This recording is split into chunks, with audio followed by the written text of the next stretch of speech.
Let's get into some StarCraft. In the bottom left, our blue Terran player from the Alpha X squad is Future. In the top right, for the Shopify Rebellion, we have Scarlett. Anything in particular you want to see from Future here to kind of, specifically look good against Scarlett going into this? Well, according to Future, as he sends an SCV out, he has some really weird stuff planned. We're going to be so confused, was his almost exact wording.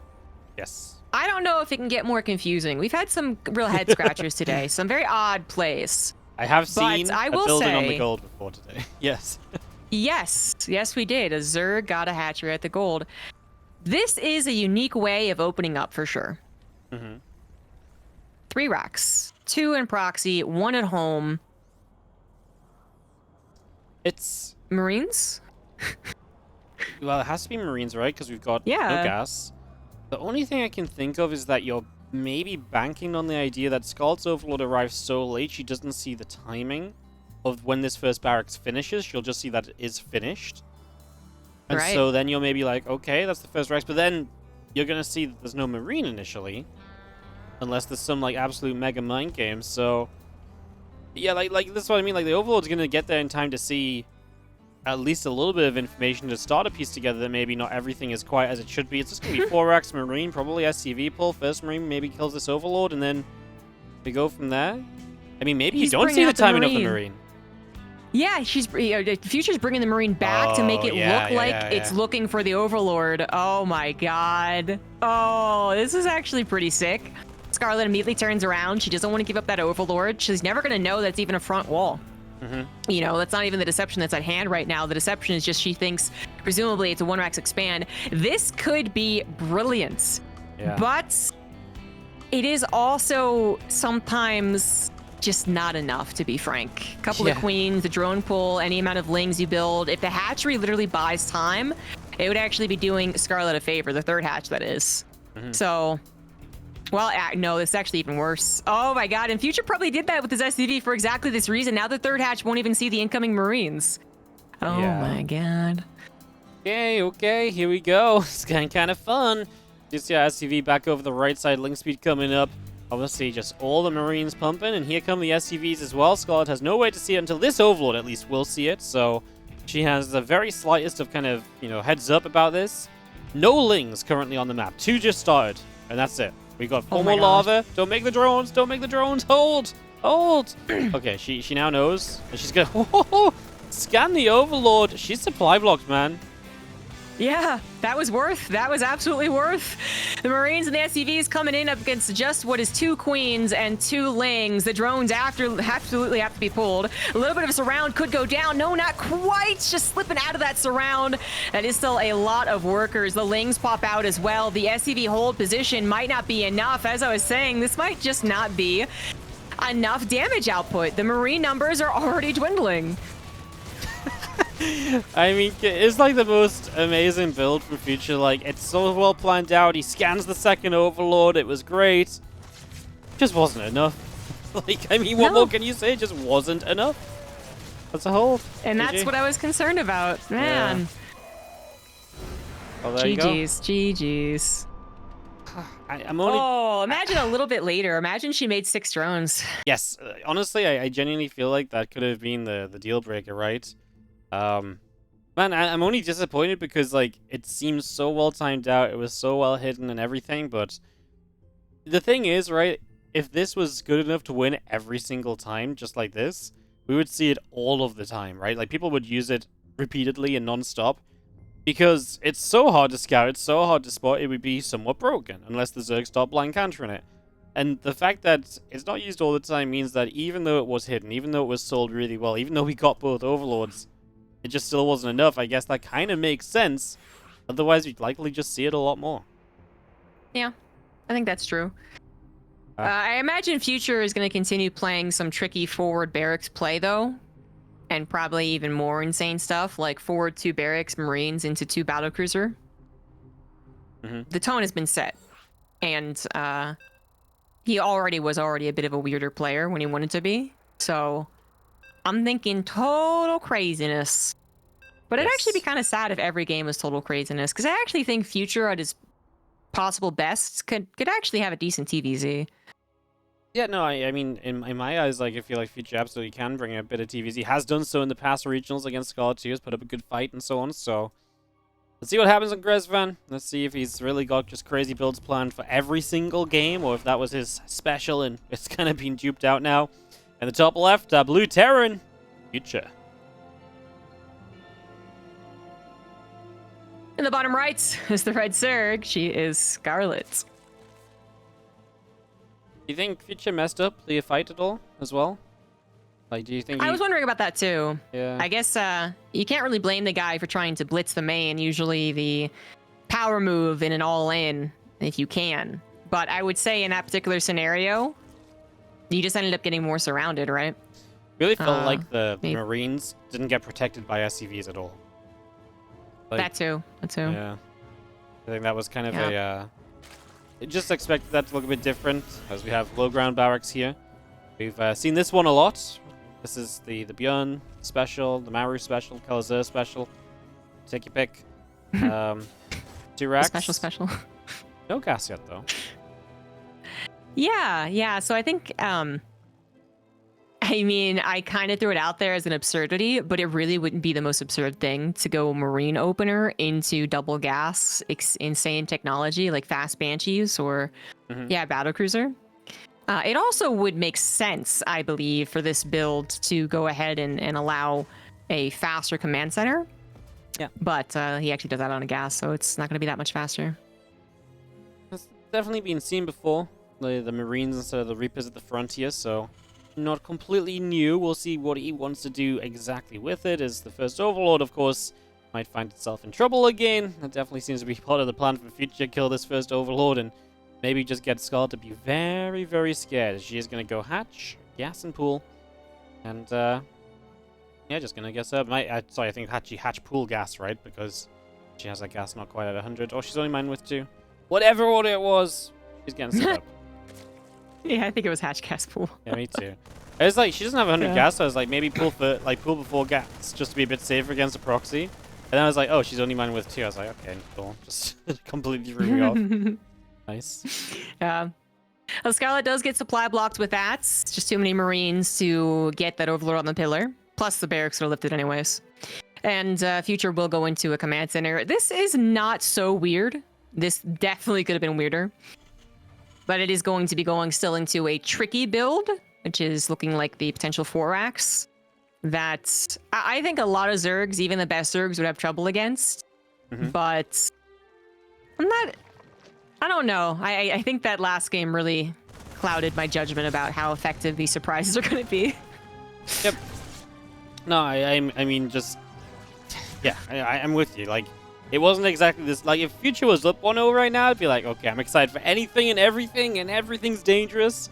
But obviously, it's like confirmation bias, right? Like, that didn't work. What else? You know, how is anything going to work almost? So, I will let the Marines do the talking as our stim comes up. Our extra barracks are on the way through, and we will have that big Marine time. And at some point, you know, this could be great if Scarlett goes a bit greedier, double Evo, you know, later Baneling Nest, doesn't have any Banes ready or so, but a lot of the time, Link Queen might be able to do very well against this as well, so we shall see very soon just how many Marines Future's going to go with. Scarlett obviously knows it's a lot of Marines, so she should be prepped in some regard in that kind of sense. Some Marines moving down the left at the moment.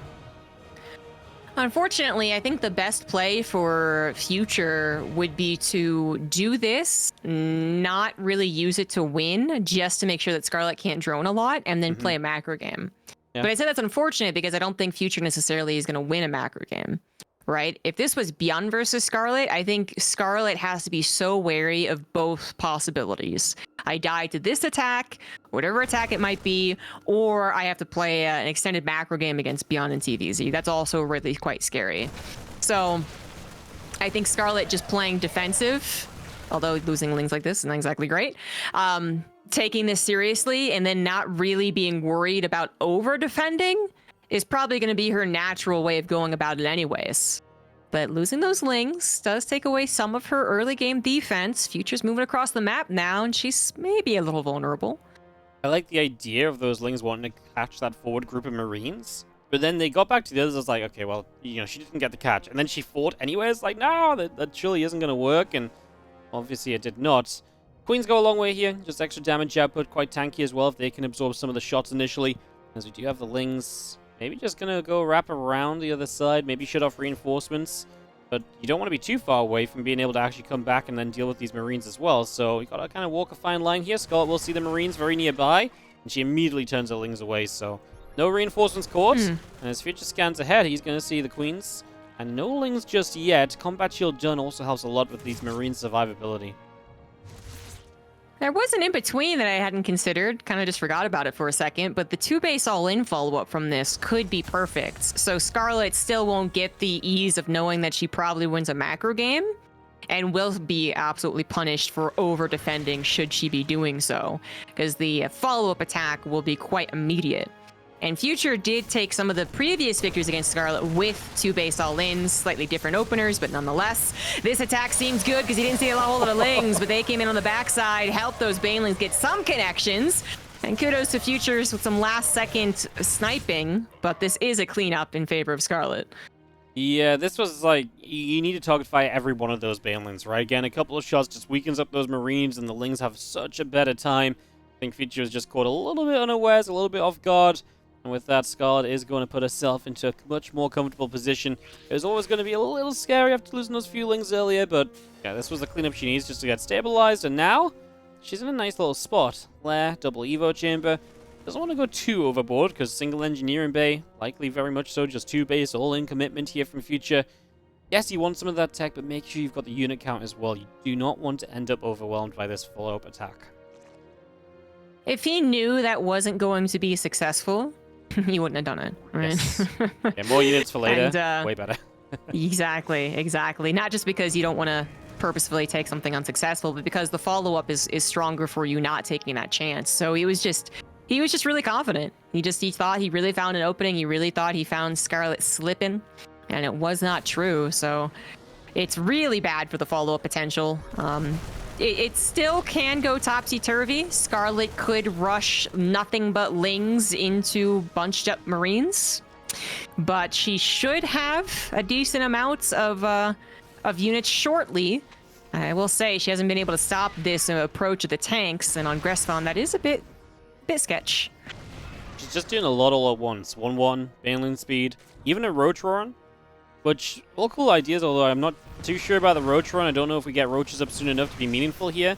Because you do have Lings potentially come in for a surround, but she will just give up this forward base initially. She will let Future have that, and then just accept she doesn't have enough just yet. Shut off some reinforcements instead with those Zerglings, threaten a counterattack. Buy herself time for now some Roaches to get up and running. Melee upgrades to finish, and maybe Baneling speed too. That will put her in a much better spot. Too many Marines here. She does back away, but again, she's stopping the main fight for the moment.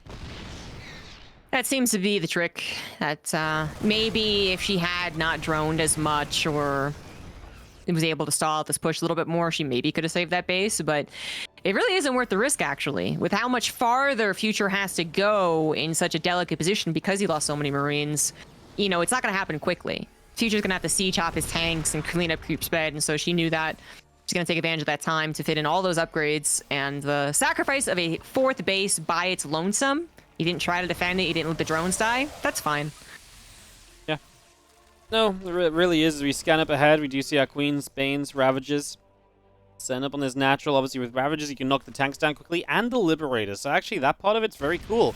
Because the Liberators are such a kind of powerful follow-up, to these pushes, that oftentimes do make the difference. And now there's actually a really good response to them, other than just Queens slowly edging forward. So I love that. Lings are catching reinforcements. Is that going to be enough Lings to make this a decent fight with the 1-1? It looks like it's going to be good enough. We kill a tank and a good amount of Marines. I mean, you do miss corrosive piles there, but now we're going to see Scarlett taking a chance to jump forward. A couple of the tanks still sieging, and she is going to just clean up everything, apart from a couple of the Marines on the south side. So good fights from Scarlett, and she is holding on against this very nicely. Yep, up 20 workers with a 4th base back intact. Plenty of Queens to buy time as well. There's enough Marines that if it was literally just the Queens, I guess I'd be concerned. But there's Lings, there's Ravagers, there's reinforcements. So Scarlett, maybe don't lose some Ravagers to Liberators, but I want to get really excited But Future's been pushed back too much. Yeah, it's too slow now. Momentum is everything with these builds, position, and just kind of doubling down on a position. That's why I love the Liberators usually, right? They show up, and it's suddenly so hard to break that position. They find so much value, and to kind of get rid of them, you've got to commit so hard. But that's why the Ravagers are really cool, because then they can just knock the Libs down. And with the way that she's playing this, I feel like those Ravagers are very much so purposefully built. Like, hey, I expect you to maybe build Libs. You know, they're good against tanks too, obviously. But if this is a 2-base all-in, and you're going to add Libs on, which is the common thing to do nowadays, like, the Ravagers are such a great addition.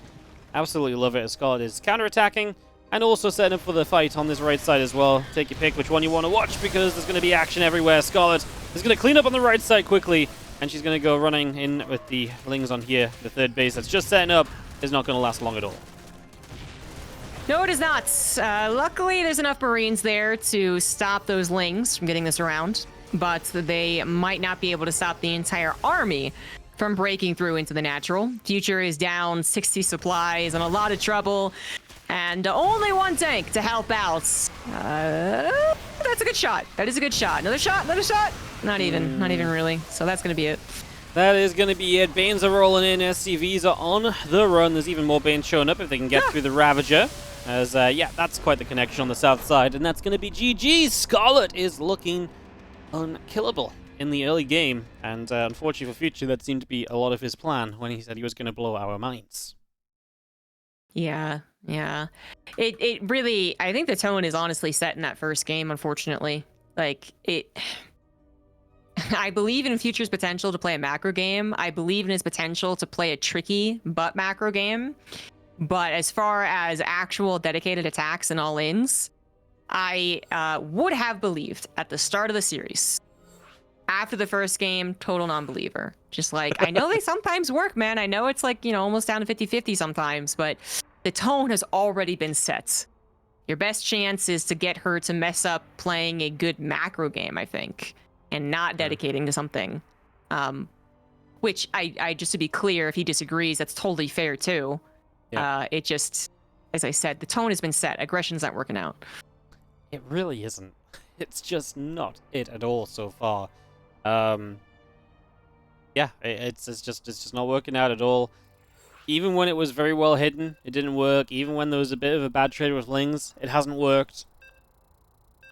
But then, like I say, I mean, to me, Future carves his identity in StarCraft 2 around these kind of builds. So then it's like, well, what does he? Like, I don't doubt he can macro and play a longer game too, but to me, his biggest strength is what's being shut down massively already. So it doesn't exactly instill me with confidence going into Game 3, unfortunately. Yeah. Oh, really? If he had not been so overly aggressive with his halfway point army, it might have been much better. If he did not lose those Marines in that trade, that's very true. The final attack might have been way, way better. So something like that could still be possible. In the bottom left of Royal Blood in his last life, he is Future. And the top right, looking, again, unkillable at the moment. It is Scarlett. The Shopify Rebellion looking to move through to these semi-finals with a win today. Again, the Americas region does end tomorrow. This is our last couple of quarterfinals today.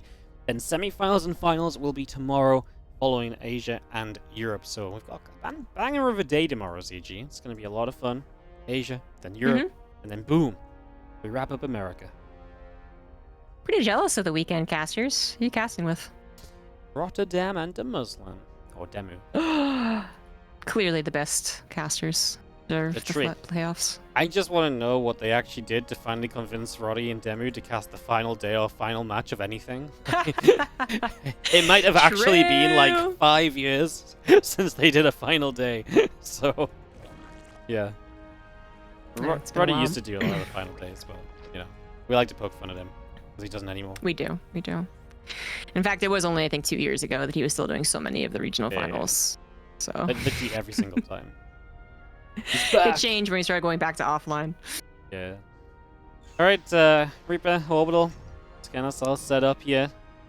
For once, nothing really to talk about super early on. It's a very standard Reaper expand. Scarlett is doing her patch gas and pool setup. It is, compared to the first two games, a much more normal scenario for map number 3. Don't mind a normal scenario. Really don't. Future can play a decent macro game. And I'm not sure that Scarlett is right now at some type of unbeatable point. I think it can be difficult to guess exactly where Scarlett's at, as she doesn't play, I suppose, too much in these online cups, but she does play a little bit, and you can still get a kind of a good idea. And she does still have a baseline skill that hardly dips, but one time it did dip against Future, so. It did? One time. When was that? Like, many... 2 years ago? Yeah, I was gonna say, how many regionals ago? Because it was, I feel like it was fairly recently, but then also, like, it could have also been at this point, like, 4 years ago. Like, I know, like, recently as in, like, the last couple of years, so. What I meant. Oh, but... okay. Yeah. It definitely, before we went to... It was one of the ones that was leading up to a Sweden final, is all I really got. Final. So definitely not last year is what I'm saying. I think it was 2 years ago. 2 years of Sweden, right? So, yeah. We did 1 year, didn't we? Did we only do 1 year Sweden? I don't I'm pretty sure. Anyways, time is a true concept. The point is, it was a little while ago, but it was still when Future was also just like, it wasn't like Future was playing 100% at that time either. He was also still a little shaky, not sure exactly what he wanted to do, and he just kind of YOLO'd a little bit and said, like, I'm just going to try my best.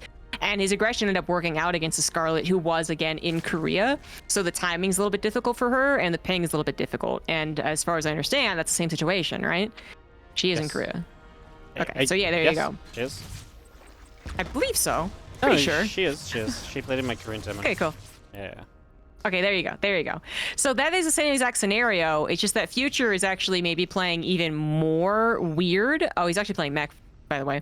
But he's playing weirder instead of kind of that controlled, again, two-base attack. So like last game, had he not gone for that maneuver with the Marines, maybe that two-base attack has a lot more pepper. Maybe it is exactly like the last time Future was able to win out against Scarlett. But we don't know because he did sacrifice so many Marines in that trade. Scarlett does not know that Future is going for mech. Also is not aware of Future going battle mech. But, you know, if you see the factories, you're going to assume battle mech, but the Marines are currently corralling that Overlord. Yep, they are just keeping it away. Very important. It's so close. Oh my gosh, she actually sees a tech lab spinning? She could just edge forward a little bit to see it's a factory. Yeah, why not? Yeah, that's all you need. There you go. Scouted. That's too bad, too. Future did not need to place a factory there, that's for sure. Oh, no, absolutely not. He has so much space in the base. Especially because otherwise that lack of gas in the main base was such a potential fake for bio. Yeah. Like, oh, that's so unfortunate. Yeah, that really is. As, well, we set up with some Hellions moving around. I was gonna say, obviously, just like 3 factories off of 3CC is not the most common way to play mech even. Sometimes, you know, nowadays we still usually see at least Blue Flame opening of 2 factories or some kind of starport-based play into the extra factories. This is just straight up battle mech from the start. Just Hellion, Cyclone, straight up, kind of normal, straight down the middle, just gonna go boom and just get into those units ASAP. And not have any starport support might be a problem further down the line. We'll see how effective the battle mech can be. Scout's already playing roaches, and yeah, the Scout really does just help her to get in such a good preemptive spot against all of this. Absolutely. The lack of starport is an interesting addition or subtraction, I suppose, to the build, in that you can get a bit faster into your factories, your upgrades, and your units, where on the 2 gases that he was on, going up to 3 factories would usually just be like, well, what are you really going to afford? So now we're all to the, you know, all the gases as mech players would usually be. And eventually, I'm sure we'll get armories, something else that has been skipped because of that low gas start. Yep. But it would have been so much better if there was no scout too. That build up directly to the battle mech and it just pops up unexpected on creep. That would have been brilliant for Future. The element of surprise is a very big one, right? Very important. A lot you can gain from it. This is not going to exist here. I mean, Scarlett, again, plenty of roaches. She's already going burrow. Very good to have against battle mech because you can burrow the roaches to unlock the cyclones. So you just unburrow, reburrow, and yeah, burrow and unburrow really quickly. Cyclones lose their lock-ons and obviously just allows you to trade that much better. So yeah, so far Future's doing well trading at the front, but I just like what Scarlett is building. She's splitting off a few roaches here. This is really nice. If Future doesn't catch on to that and doesn't kind of deal with it, he could be surrounded and lose some of these early mech units, which would be quite expensive for him. So Needs to be a little cautious about that. He does actually have the barracks flown over. In fact, the Roach is just going to hit the third base. Also, not a bad call. But she's kind of losing here, isn't she? She has 15 roaches on the way, but they're going to be trickling out into 5 cyclones. These roaches, certainly enough to terrorize the natural. 2 tanks will siege up. I do like Future's transition, temporary transition, right? Adding in these 2 tanks helps defensively. Unfortunately, SCVs still die, and he pulled back. I was really hoping he wouldn't pull back, actually. Oh, well, that's exactly what Scarlett wanted then. Yeah, no, she forces him back. She gets actually decent damage done. 15 SCVs is a lot. Honestly, if she kept going through the base initially, she would have caught the tanks unsieged, and that could have been great too, but it didn't happen. It was definitely good enough for her anyways. And now, hitting +1/+1, she has the burrow, which helps her play against this, I've kind of just mentioned before, helps you to trade a bit better. And this should continue to be good for Scarlett, who is still running out the way with those roaches. I guess there was a scan already, so you can't just burrow them there, so that's good preemptive play from Future. And yeah, he just has a little bit of a skirmish over there, but it starts to feel like Scarlett gets in a better spot. Tunneling Claws, Infestation Pit. Future, a very playable position. Just mech, the longer it goes, the less I believe in it, honestly. It's still a thing for me. Yes, there is that. There is that. Mech seems to be not proven. It is made to surprise your opponent, to get them unsettled, and they go, oh no, it's mech, hold on here, let me try and fix this. And then they have to worry about in the future. And it maybe tries to capitalize on people who are individually bad against mech. I think that is still a thing, even amongst the pros. I think Scarlett would be a little more frustrated, you know, grit her teeth a little bit more knowing it's mech.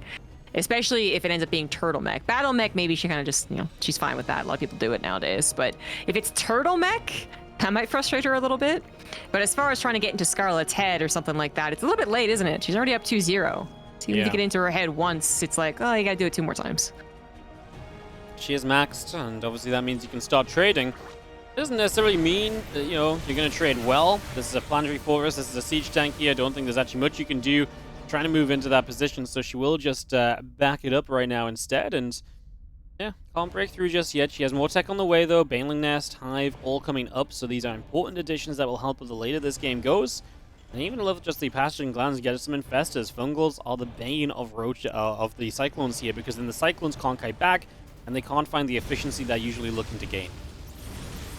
That is why eventually adding on more tanks is so important. I mean, eventually you just do not have that control over the map, and you do have to go into what we, you know, kind of still call the standard mech, which is tanks. Defensive mech also works.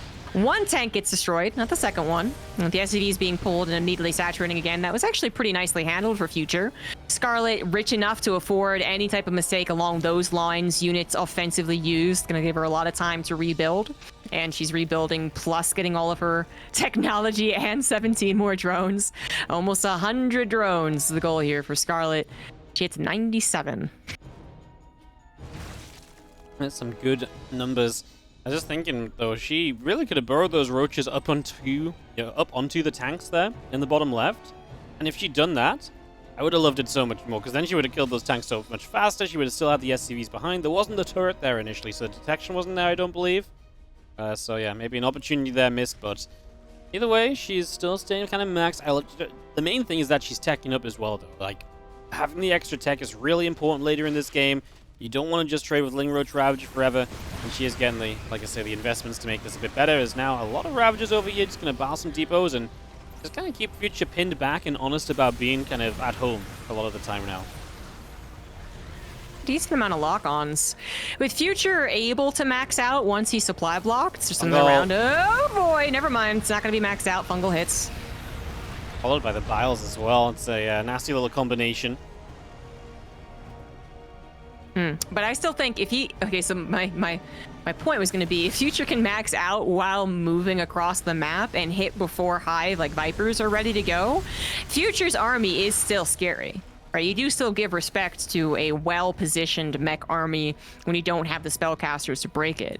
So Future really does need to start moving forward. I'm really happy to see that he does, even though the first attempt to it got him fungled. He's kind of moved past a little bit the point of... you know, being really lost if he loses 4 or 5 Cyclones. He can replace that pretty quickly. He's up to 8 factories, still no starport. 2-2 is about 90% done. And having a couple of tanks with a planetary, this is going to cost Scarlett a decent amount and allow Future's attack to continue on going. Doesn't quite finish off that tank on the bottom side as she just got a lot of SCVs, but like you say, the attack has to keep on going because Scarlett gives up units on the bottom side, and now Future gets to set up on the top. So now does Scarlett actually have a way to break this? The position of Future is very good. Currently on siege, we do still have an Infestor Fungal, maybe waiting to happen. Banelings would love to get on top of those Hellbats before they get blown up. There is just a good amount of siege tank fire though, and Scarlett is dropping units by the dozen. And she, well, tries to get up a bunch more, including some Vipers. They really are necessary at this stage. But can she hold this off long enough? I'm not really convinced she can. Her SimCity would be working against her already. That attack, I mean, it's kind of surprising it evened out the way that it did, and I guess it's because Future's Hellbat Cyclones are so bunched up, right? But otherwise, it was a Zerg army going through a single choke to attack into a siege mech army or sieging mech army. That's never supposed to look pretty. But she does have enough to remax, or almost remax. We're still up against a pound for pound better army with the mech army, unless this Viper can really contribute. And it should be able to contribute in some fashion. There's no Vikings to tear it down, but the tanks are getting that split. The Blinding Clouds will only be so effective. Yeah, the fungal growth a moment too late to really grab a bigger clunk of units there. And it feels like once again, Scarlett's units are just getting absolutely destroyed. Future with the power play on this mech, and is going to get a game in this series. So, you know what, CG, you said, play something a bit more normal, a bit more macro. Boom, it works. Like, okay, it was Battle Mech, it wasn't a Spio, but yeah, it looked really convincing with it. Honestly, like, Scarlett wasn't surprised. She wasn't caught off guard. And Future just absolutely dominated. Just bad fights with Scarlett a few times over she could not recover from. Exactly. I think that is a potential sign that she's a little weak to well-played battle mech. Mm-hmm. So the most important thing about the the well-played part is the, for instance, addition of 2 tanks to help defend. We see them being skipped, and that can actually cause a lot of problems. We see people too aggressive with Cyclones and then getting super punished for them. We see people not really moving into tank mech as a total composition change, and that means that her like Ling Ravager Infestor is still very, very potent. It was the pace that Future set, expanding and engaging smart and transitioning smartly, that is scary. So Scarlett, it kind of felt like she didn't necessarily expect that. Like she was still thinking that she could be the one on the aggression, kind of bopping this kid for trying to play mech, and the kid was actually totally ready to go. Yeah. That is very true. Excited to see then what Future has planned for Game 4, because it's been very different every single game. Talk about coming to a series with a plan. He's definitely had one, and he finally gets one against his opponent in the top left. In the red, still up 2-1, but maybe a bit shakier now. It is Scarlett. Bottom right, hopefully getting a confidence boost after that last game. He is Future.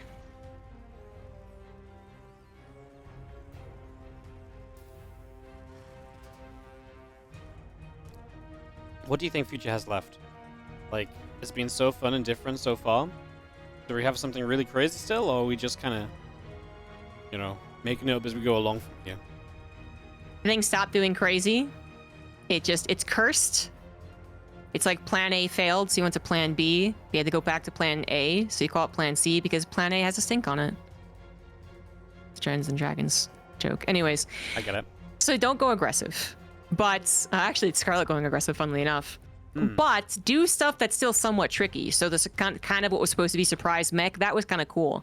Even like a 2-factory Hellion opener, I could see doing good things to get Future in the game, and then he transitions over to more standard mech play afterwards. That could be cool. But with Scarlett being the one going for a gas in a pool, we actually have to think about what her possibilities are. Yeah, fast Rotron is obviously on the cards here. I don't know. I mean, you could just go Ling Speed, 100 gas, Ling Speed, and just obviously play just fast Lings and maybe do something with those as well, especially if Future's been doing a lot of these weirder Marine builds. Isn't a weirder Marine build? I think I'd prefer just to see the Rotron, if anything. See what Scarlett does in the next few moments. Is she pulling out a gas? Yes, so it just looks like a very fast Ling Speed for the moment. It almost guarantees the command center cancel, at the very least. That's true. Right? Yeah. Guarantees is a strong word, but yeah. Yeah, I guess so. That is usually the goal of it, isn't it? I mean, Yes, what else does it really do besides that? If you don't cancel the CC, you're heavily behind because you've just played such an early gas, and you just kind of go into it just way too soon to really kind of be okay. You know, it's just a big investment. So if you don't cancel the CC, you're kind of left thinking like, huh, this really wasn't worth it. Future does see with the Reaper, hey, the hatchery being laid, and into the main base, he sees the link speed building too. So great information for him. He knows exactly what this is. Might now be able to make some good decisions. The problem is these first few lings do get in, but there's 2 Marines, so honestly, is this going to be enough of a delay? The whole idea is that these lings have to delay the CC building so that then the link speed finishes, and then we can actually get here in time to cancel the CC. Well, I kind of feel like the lings should have gone back down to the low ground, although the SCV went back down but didn't start to actually build, so that's some expensive time lost. It's enough, though. I mean, the CC's Me, or is this timing weird? Yeah. I mean... I don't know, like, I mean, it just feels like the CC's finished, so what are we going to gain here? Nothing? Yeah, and it finishes no matter what happened, apparently, because that was a pretty hefty delay, thanks to Future's mistake. Yes. No, I'm, something was slow, no? Yeah, well, I did notice she had 100 gas and minerals for a little while longer than I thought. Yeah. I mean, it might be nitpicking, but 5 seconds faster speed combined with 5 seconds delay in the command center equals potentially canceled command center, you know? And instead, Future does get it finished. Won't even have to lift it, actually. 3 Hellings will be out. Yep, gets to keep it So down. it's way more awkward.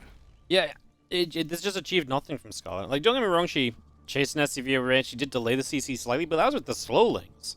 Like, the actual speedlings? Okay, they killed a Reaper, maybe finished off a Marine. Like, the speedlings, like, the investment into the gas just did nothing for her at all, so... Yeah, pretty, Odd. Yeah, just, like, yeah, 100%, I'm a bit baffled. It felt like it should have been at least scarier, even if it doesn't get anything done. Usually there's at least a moment of, will she get it? And it's like, yes, no. This was like, she's not even close to contesting to get it. Like, yeah. Yeah, there was no excitement. Oh, weird stuff. Now, this is also weird. Scarlett's kind of thrown herself off with this opener that did not succeed. Future is going for a 2-base emphasis, which I was suggesting. I was thinking double factory for Blue Flame. But this is a 2-base emphasized Hellbat Banshee attack. Mm-hmm. Yeah. Into Stim. Gotcha. Okay. Is that a fake? Is the overlap about to scout it? Yeah, I mean, I guess the overlord is about to scout, but I don't think it's a fake. Yeah, we're going to build barracks. No, definitely not. But we're going to have the Hellbat attack anyway. She hasn't scouted the armory. No. Oh my god. She has no clue about the armory. Oh my god. Oh, it's genius. It's so big brain. Oh my goodness. Overlord scout in the main. Let's see if we can actually deal damage. Obviously, the one thing you can do here, because it's Hellbat Banshee, is if you do trade well with the queens, the Banshees can then have a good chance of following up decently, but the problem is just too many queens, very well spread, good defense, and actually the first Banshee in the natural gets a drone and is very low HP already. Unfortunately, as smart as it was to be able to hide that armory, we know that unscouted Hellbat builds can still lose out to properly controlled queens. That's really what it comes down to. You have to find the queens away from each other, killing one individually, then the next one, lings jumping the gun type of situation. Otherwise, a lot of Zergs have proven Hellbats silly, a bit silly. So I'm guessing Future's gonna say, okay, like I gotta accept that. There's nothing I can really force. At least I move on in my build. But it was a delay on his 3rd CC. And having Hellbats for his first bio attack doesn't mean the most. So a bit of tit for tat on the awkwardness portion of this game. Yeah, it's definitely been a little bit on the weirder side of things as Stimpack is about to be done from Future, but not really much immediate potential to do anything with it. And Scarlett gets to 4 bases. Of course, the creep spread starts to get going now as well. We have not yet seen a more macro-oriented game where the Terran player is playing that bio, right? Well, you know, not with the 3rd CC at least. That has been a bit more. We got to a 3rd CC on the Gresvan for like a few moments. But yeah, this is going to be really big. Kind of Scarlett able to do her creep spread because there's not a whole bunch of Marines roaming around from the very early stages. And this is, you know, where typically Scarlett is at her absolute best in this matchup. So I gotta say, a little worried for Future because it does feel like Scarlett's going to play into her strengths, but we've said it. You know, Future has caught Scarlett off guard at her best in times before. And maybe this could still be something he can do here. You should favor Scarlett, but you shouldn't count out Future. Yeah. The best way to put it. So Future, let's see what you got micro-wise, control the game-wise. Definitely doesn't have as good of a setup as one would hope. You know, ideally this was a 3cc into Banshee, totally clean. Instead it was this weird Hellbat thing. And now we get another very odd Hellbat attack. It's not going to work out if he's hoping that Scarlett's being so greedy as to just not make Banelings even still. Apparently this wouldn't have worked, but bringing the tanks in gives me a lot more hope. Yeah, Scarlett is not far from Baneling speed. She's going to get Baneling speed at the same time as 1-1 finishes, so she can use that to obviously expedite this attack. Only one tank siege still. Second tank is still yet to siege. Are we going to commit through? I mean, Baneling speed is done, so if there's a moment to go, it would be kind of now or never, and she is going to start going forward. The Lings will get through onto the tanks.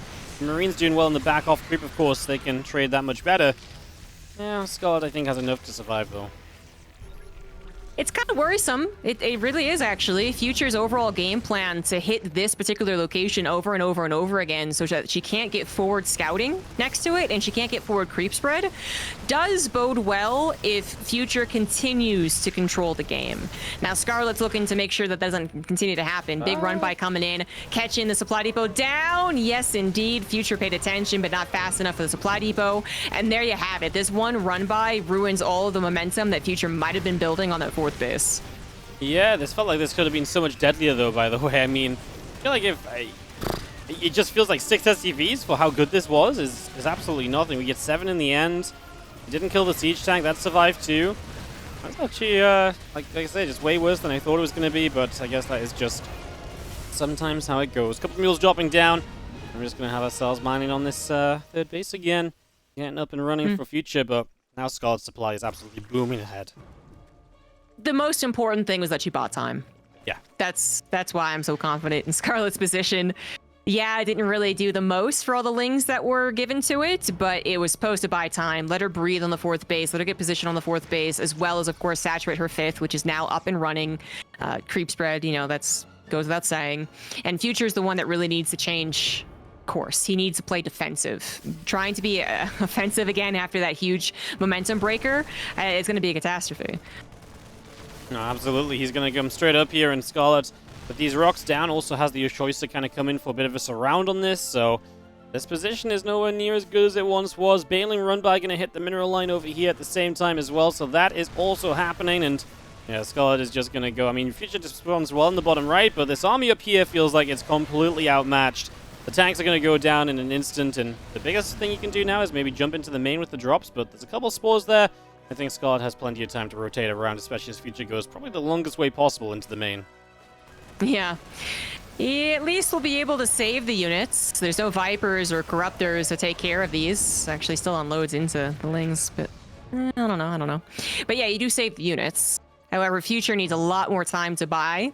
If the units here were buying time so that Future was up to 1 day to supply, I'd be okay. I still think Future would be behind in certain ways. That would make me worried, but now it's just so obvious. The supply is not there. Future still continuing to aggress. I mean, I can kind of see how that might offset a lot of Zergs. They're just like, what the heck are you doing?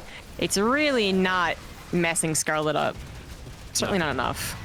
No, absolutely not. Another hit here actually kills off the command center on this bottom side, and Future going to feel more all-in than ever on the other side of the map. Yeah, he's got a base to the right side, so fourth is now a third, but he also loses an extra factory. This is infrastructure you kind of need to keep alive if you want to be competitive against someone at the level of Scarlett, and she is about to turn this run by potentially into a bit of a surround on this army again, and once more, an army in the upper left feels like it's going to be in a ton of trouble. The surround turns a little more awkward, but it's just the sheer size of the army. Scarlett is going to roly-poly on in with all these Banelings, no tanks or Widowmines left over, nothing but Marines that try to, I guess, make an escape path to the north by killing Hydras. But where do you escape to? Your planetary, they could also get busted by the number of Banelings Scarlett has. Probably not the safest maneuver.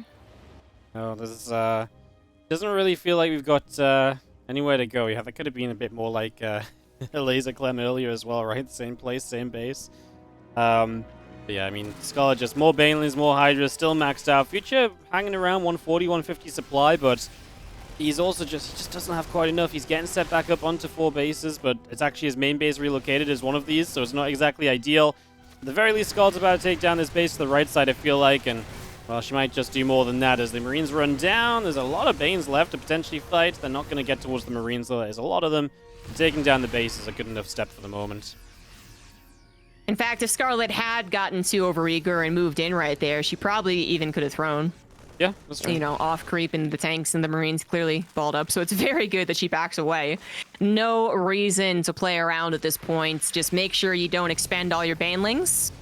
Unless you know for a fact you're going to win the fight, and you should be fine to defend a very, very all-in Terran, who, funnily enough, is all-in but getting 2 command centers, but yeah, really is in a lot of trouble. Like, he needs to do serious damage now, and then the 2 CCs might actually pay off, right? I think he's just realizing that it's unlikely he ends the game, so maybe just also have the money to spend as all the tanks go down again. This is off creep, so maybe Scarlett backs it up. She does, but again, we're seeing a lot more of the same, which is just that Scarlett for the moment has plenty and is looking very good here in game number 4, looking to go to the semi-finals of Americas.